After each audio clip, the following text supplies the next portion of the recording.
सत्य समाचार, निष्पक्ष समाचार, समाज बदल्ने हाम्रो अभियान। नमस्कार, यो हो टाइम समाचार। म जान्ने सुरु गरौँ प्रदेश 2 सरकार सम्बन्धित समाचारबाट। प्रदेश 2 सरकारले प्रदेश प्रहरी भर्नाका लागि विज्ञापन गर्ने तयारी गरेको छ। 2075 मा प्रदेश प्रहरी ऐन बनाएर प्रहरी भर्ना गर्ने तयारी गरेर पछाडि हटेको प्रदेश सरकार पुनः सोही प्रक्रियालाई अगाडि बढाउने तयारी गरेको हो। प्रहरी कर्मचारी समायोजन ऐन 2076 अनुसार प्रहरी समायोजन गर्न प्रदेश 2 सरकारले संघीय सरकारलाई 15 दिने अल्टिमेटम दिएको छ। त्यसो नगरे 15 दिनभित्रै प्रहरी भर्ना प्रक्रिया थाल्ने प्रदेश सरकारको तयारी छ। यसबारे गृह मन्त्री बालकृष्ण खान र प्रदेश 2 का प्रहरी प्रमुख डीआईजी उमेश रञ्जितकारलाई जानकारी दिइसकिएको आर्थिक मामिला तथा योजना मन्त्री शाहले बताए। यस विषयमा एक साता अघि नै गृह मन्त्री खानलाई भेटेर आन्तरिक मामिला तथा सञ्चार मन्त्री भरत शाहले जानकारी गराइसकेको मन्त्रालय स्रोतले जनाएको छ। सोमबार हामीले डीआईजीसँग पनि प्रहरी समायोजन र प्रदेश प्रहरी भर्ना विषयमा सल्लाह गर्यो। डीआईजीले समन्वय गर्छु भन्नुभएको छ। काम भएन भने जति दरबन्दी खाली छ त्यति विज्ञापन हामी गर्छौं, जे हुन्छ हुन्छ, मन्त्री शाहले भने। उनले सरकारभित्र सल्लाह भइरहेको र अबको 10 दिनभित्र संघीय सरकारले समायोजन प्रक्रिया अघि नबढाए प्रहरी भर्ना गर्ने तयारी भइरहेको पनि बताए। संघीय सरकारले प्रहरी कर्मचारी समायोजन ऐन अगाडि नबढाए र प्रदेश सरकार प्रहरी भर्ना गर्न अघि बढे यस विषयमा पुनः विवाद चर्किने सम्भावना बढेको छ। 2075 मै प्रदेश 2 सरकारले प्रदेश प्रहरी ऐन 2075 बनाइसकेपछि प्रहरी भर्नाको तयारी गरेको थियो। तर त्यति बेला संघीय सरकारले प्रहरी कर्मचारी समायोजन ऐन बनाउन सकेको थिएन। त्यसैले प्रदेश 2 को राउत सरकार र प्रधानमन्त्री केपी शर्मा ओली सरकार बीच यही विषयमा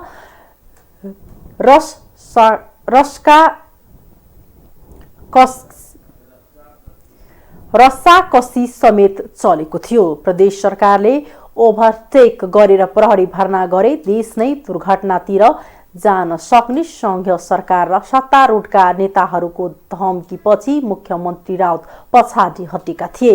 संघीय सरकारले त्यसको 1 वर्षपछि प्रहरी कर्मचारी समायोजन ऐन 2076 पनि बन्यो। संघीय संसदबाट बनेको प्रहरी कर्मचारी समायोजन ऐन 2076 10 माघ 2076 मा प्रमाणीकरण भइसकेको छ। प्रमाणीकरणको 8औं अधीनमा लागू भएको प्रहरी कर्मचारी समायोजन ऐनको दफा 4 मा यो ऐन प्रारम्भ भएको 30 दिनभित्रै प्रहरी समायोजनका लागि प्रहरी कर्मचारीको विवरण तयार गर्ने उल्लेख छ।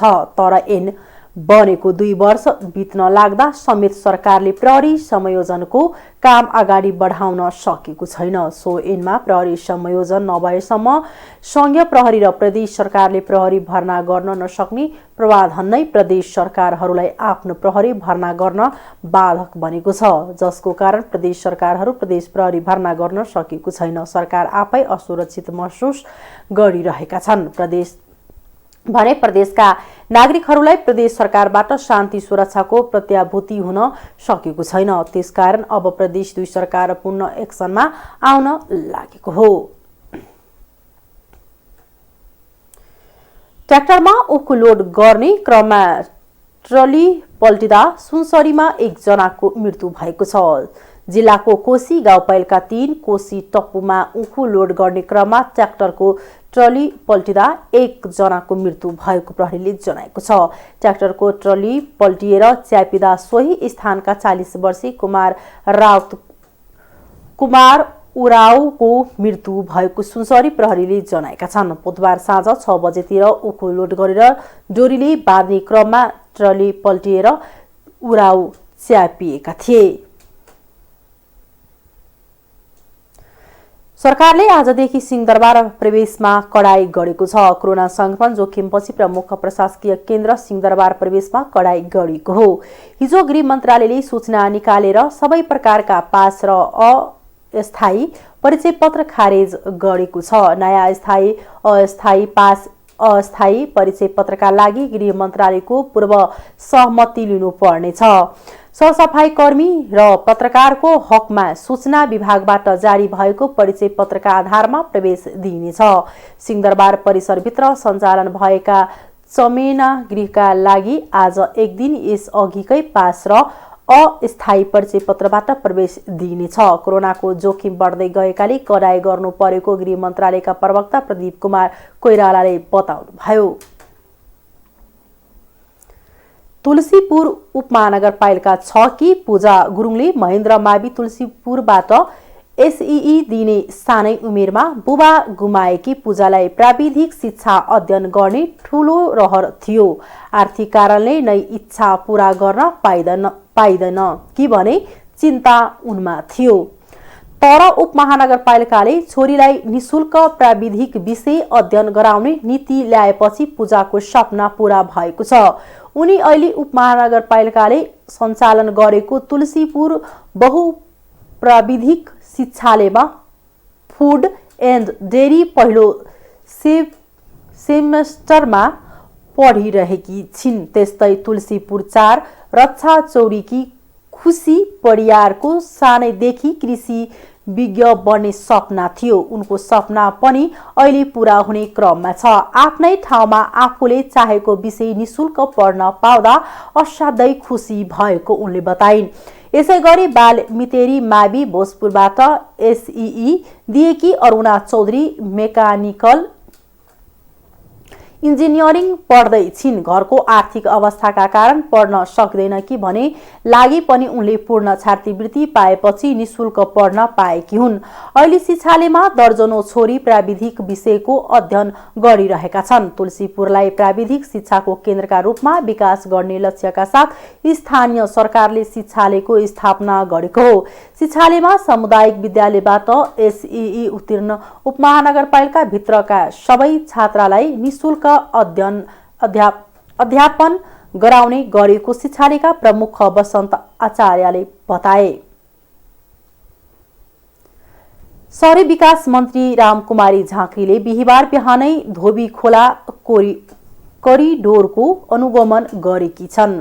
मन्त्री झाँक्री सहित मन्त्रालयका सचिव, काठमाडौँ उपत्यका प्राधिकरण र अधिकार सम्पन्न बागमती सभ्यता एकीकृत समितिको टोलीले निरीक्षण गरेको हो। टोलीले बाटोको अवस्था, ढल फोहोर, अव्यवस्थित निर्माण सामग्री र फुटपाथको अवस्था लगायतको अवलोकन गरेको छ।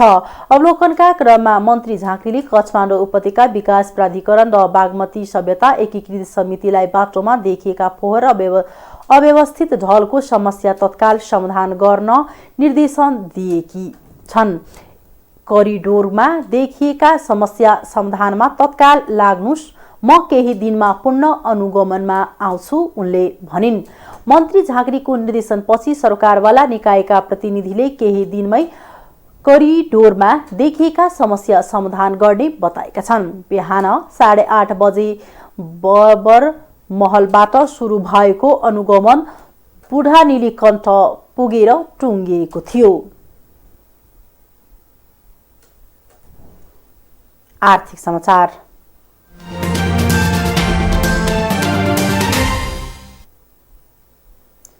बैंकिङ क्षेत्रमा झण्डै 6 महिनादेखि जारी तरलता अभावको समस्या समाधान उन्मुख देखिएको छ। विशेष गरी स्थानीय तहबाट थप 35% रकम निक्षेप आएपछि बैंकिङ क्षेत्रमा तरलता अभावको समस्या समाधान उन्मुख देखिएको हो। यसअघि स्थानीय तहको 50% रकम निक्षेपमा गणना गर्न पाउने व्यवस्था थियो। अहिले त्यसको सीमा 30% बढाएर 80% पुर्याएको छ। फलस्वरूप वाणिज्य बैंकहरूमा 49 अर्ब निक्षेप थपिएको छ। सरकारी खर्च पुनर्कर्जा बापत आउने रकम पनि बढ्दै गएपछि बैंकिङ क्षेत्रमा तरलता अभावको समस्या समाधान हुने संकेत देखिएको हो, जुन विषय पुस तेस्रो र चौथो साता वाणिज्य बैंकहरूमा थपिएको निक्षेप पनि पुष्टि गरेको छ। साथै कर्जा निक्षेप अनुपात सिडी रेसिया 90% भन्दा तल आउनेले त्यो विषय पुष्टि गरेको छ। नेपाल बैंकर्स संघको तथ्याङ्क अनुसार वाणिज्य बैंकहरूमा पुसको तेस्रो साता 14 अर्ब र चौथो साता 59 अर्ब निक्षेप थपिएको छ। पुसको पहिलो साता 2 अर्बले निक्षेप बढ्दा दोस्रो सत्तामा 4 अर्ब रुपैयाँले घटेको थियो। पछिल्लो सत्तामा निक्षेप हप्तै बढ्दा तरलता अभावको समस्या समाधान हुने संकेत देखिएको बैंकरहरू बताउँछन्। नेपाल बैंकर्स संघका अध्यक्ष तथा कृषि विकास बैंकका सीईओ अनिल कुमार उपाध्यायले तरलता अभावको समस्या समाधान उन्मुख देखिएको बताए। अहिले सरकारी खर्च बढ्दै गएको छ, पुनर्कर्जा बापत आउने रकम पनि बढेको छ। उनले भने त्यसमाथि एनआरएन गैर आवासीय नेपाली खाता मार्फत पनि निक्षेप आइरहेको छ, साथै विप्रेषण पनि बढ्ने देखिएको छ। यो अवस्था कायम रह्यो भने अब बैंकिङ क्षेत्रमा तरलता आउने देखिन्छ। समग्रमा मागदेखि तरलतामा सहजता आउन निक्षेप बढे पनि कर्जाको माग पूर्ति गर्न सकिन्छ कि सकिँदैन भन्ने विषयमा अनुमान गर्न नसकिएको उनको भनाइ छ। अहिले पुस मसान्तभित्र कर तिर्नुपर्ने लगायत बाध्यताका कारण कर्जाको माग छैन। फलस्वरूप यतिका तरलता आउँदा पनि कर्जा प्रवाह बढेको छैन। उनले भने मागदेखि कर्जाको माग कस्तो हुन्छ र त्यसलाई धान्न सकिन्छ सक्दैन भन्ने विषयमा अझै विश्लेषण गर्न सकिएको छैन। यदि आयात बढ्ने वा नियन्त्रण आयो भने कर्जाको माग धान्न सकिन्छ। पछिल्लो समय आयातकै लागि कर्जाको माग बढी हुने गरेको थियो। फलस्वरूप बैंकिङ क्षेत्रमा तरलताको समस्या थप चुलिएको थियो। बैंकबाट कर्जा प्रवाह भए पनि त्यो रकम कुनै न कुनै माध्यमबाट पुनः निक्षेप बनेर बैंकिङ क्षेत्रमा नै आउँछ। तर आयातमा आधारित कर्जा प्रवाह गर्दा त्यो रकम देशबाट नै बाहिरिन्छ। फलस्वरूप आयातमा आधारित कर्जा प्रवाह बढी हुँदा तरलता अभावको समस्या थप चुलिएको बताइन्छ। अहिले राष्ट्रिय बैंकले अनावश्यक सामानहरूको आयात गर्न प्रतिपत्र एलसी खोल्दा 50 देखि 100% नगद मार्जिन राख्नुपर्ने व्यवस्था गरेको छ। त्यो व्यवस्था भएपछि आयात केही नियन्त्रण आएको बताइन्छ। नेपाली बैंकिङ क्षेत्रमा चालु आर्थिक वर्षको पहिलो महिना अर्थात् श्रावणदेखि तरलता अभाव हुँदै आएको थियो। संघको तथ्याङ्क अनुसार पुसको चौथो सट्टा 58 अर्ब 53 करोड रुपैयाँ निक्षेप थपिएको छ। यससँगै वाणिज्य बैंकहरूको कुल निक्षेप 43 खर्ब 7 अर्ब पुगेको छ। यो निक्षेप हालसम्मकै उच्च पनि हो। उक्त सट्टा नयाँ कर्जा प्रवाह भने 8 अर्ब भएको छ। यससँगै वाणिज्य बैंकहरूको कुल कर्जा लगानी 41 खर्ब 8 अर्ब पुगेको छ। अन्तर्राष्ट्रिय समाचार।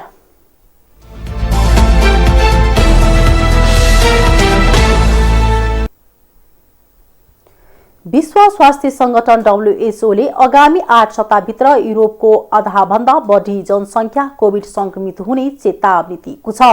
कोभिडको नयाँ भेरिएन्ट ओमिक्रोन फैलिएसँगै युरोपको विभिन्न देशमा संक्रमण दर हप्तै बढी रहेका बेला WHO को चेतावनी आएको हो। पश्चिमबाट पूर्व फैलिएको ओमिक्रोनको लहरले सम्पूर्ण युरोप नराम्रोसँग प्रभावित भएको WHO का हान्स क्लुगीले बताए। सन् 2022 को पहिलो सप्ताह सम्पूर्ण युरोपमा 70 लाख नयाँ संक्रमित भेटिएका छन्। भाइरस पश्चिम देशबाट बाल्कन्सतर्फ फैलिँदै गर्दा युरोप र मध्य एसियाली देशहरू तीव्र चापमा परेको उनले बताए।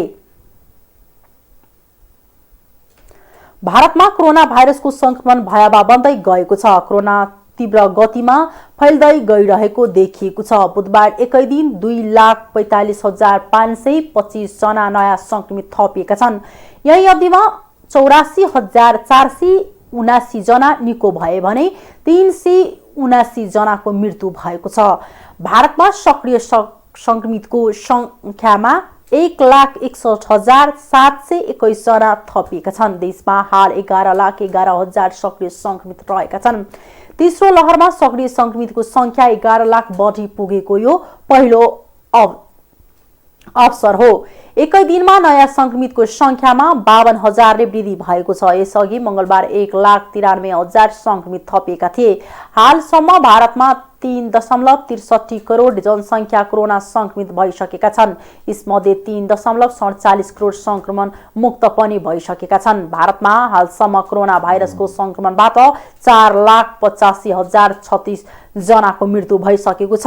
यता भारतको राजधानी नयाँ दिल्लीमा संक्रमण दर बढेर 26.22% पुगेको छ। यसअघि मे 5 मा दिल्लीको संक्रमण दर 25% पुगेको थियो। कोरोना भाइरसको संक्रमणबाट भारतका सबैभन्दा प्रभावित 5 राज्यहरूमा महाराष्ट्र, पश्चिम बंगाल, दिल्ली, तमिलनाडु र कर्नाटक रहेका छन्। कोरोना भाइरस विरुद्धको खोप 4 महिनामै बुस्टर डोजका रूपमा दिँदा रोग प्रतिरोध क्षमतामा असर पार्न सक्ने युरोपेली स्वास्थ्य निकायले जनाएको छ। छोटो समयको अन्तरमा धेरै बुस्टर डोज दिँदा मानिसको शरीरमा रोग प्रतिरोधात्मक क्षमतामा गम्भीर असर गर्ने युरोपेली संघ अन्तर्गतको स्वास्थ्य सम्बन्धी नियामक निकायले चेतावनी दिएको हो। युरोपेली मेडिकल नियामक निकायले लामो समयको अन्तर पारेर मात्रै बुस्टर डोज दिन सम्बन्धित देशलाई अनुरोध गरेको समाचार संस्था एफपीमा उल्लेख गरेको छ। कोरोना भाइरसको नयाँ भेरिएन्ट ओमिक्रोनका कारण संक्रमितको संख्या बढेपछि विभिन्न देशले बुस्टर डोज दिने तयारी गरेका छन्। बेलायत र इजरायलले दोस्रो पटक बुस्टर डोज दिने तयारी गरेका छन्। अमेरिका, फ्रान्स लगायतका देशमा पनि दोस्रो बुस्टर डोज दिने बारेमा छलफल सुरु भएको छ। युक्रेनको विषयलाई लिएर रुसले कठोर विकल्पको सामना गरेको अमेरिकाले टिप्पणी गरेको छ। अमेरिकी उप विदेश मन्त्री बेन्डी शर्मले रुसले पश्चिमसँग कूटनीतिक वा मुठभेड मध्ये एउटा रोज नै पर्ने भन्दै चेतावनी दिनुभएको छ। उत्तर एटलान्टिक सन्धि संगठन नेटो र रुसबीच भएको वार्तापछि बोल्दै उहाँले यो चेतावनी दिनुभएको हो। युक्रेनको विषयलाई लिएर देखिएको तनाव घटाउने उद्देश्यसहित ब्रसेल्समा नेटो र रुस काउन्सिलको वार्ता भएको थियो। रुसले युक्रेन नेटोमा सामेल हुन नहुने बताउँदै आएको छ। सन् 1949 मा स्थापना भएको नेटो प्रतिरक्षाका लागि बनेको गठबन्धन हो र यसमा 30 देश सदस्य छन्।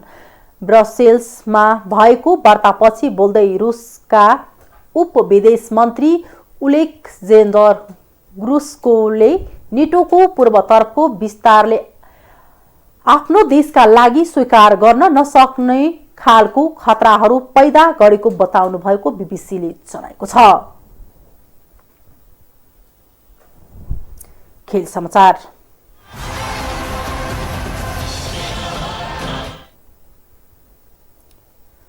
प्रधानमन्त्री कप टी20 क्रिकेट प्रतियोगितामा सुदूरपश्चिम प्रदेशले पहिलो जित निकालेको छ। कीर्तिपुरमा आज भएको खेलमा कर्णाली प्रदेशलाई 47 रनले हराउँदै सुदूरपश्चिमले पहिलो जित निकालेको हो। सुदूरपश्चिमले दिएको 154 रनको लक्ष्य पछ्याएको कर्णालीले 19.1 ओभरमा अल आउट हुँदै 106 रन मात्र बनाउन सक्यो। कर्णालीका लागि रविन्द्र साईले 35, अर्जुन घरतीले 30 र अनुप कुवरले 13 रन बनाए पनि अरू खेलाडीले दोहोरो अङ्कमा रन बनाउन सकेनन्। कर्णालीलाई 106 रनमै रोक्न शेर मल्लले 4 र हेमन्त धामीले 2 विकेट लिए। यसअघि टस हारेर पहिले ब्याटिङ गरेको सुदूरपश्चिमले निर्धारित 20 ओभरमा 8 विकेट गुमाएर 153 रन बनायो। सुदूरपश्चिमका लागि अर्जुन साउदले 32, वसन्त कार्कीले 28, दीपक बोहराले 25 र खडक बोहराले 22 रन बनाए। बलिङतर्फ कर्णालीका लागि प्रकाश जयसीले 3 तथा दिवन पुन र रविन्द्र साईले 2 विकेट लिए। यो जितसँगै सुदूरपश्चिम 2 खेलमा 2 अङ्कसहित तालिकाको तेस्रो स्थानमा पुगेको छ। यस्तै 3 खेलमा समान 2 अङ्कसहित नेट रन र रेटको आधारमा चौथो स्थानमा छ।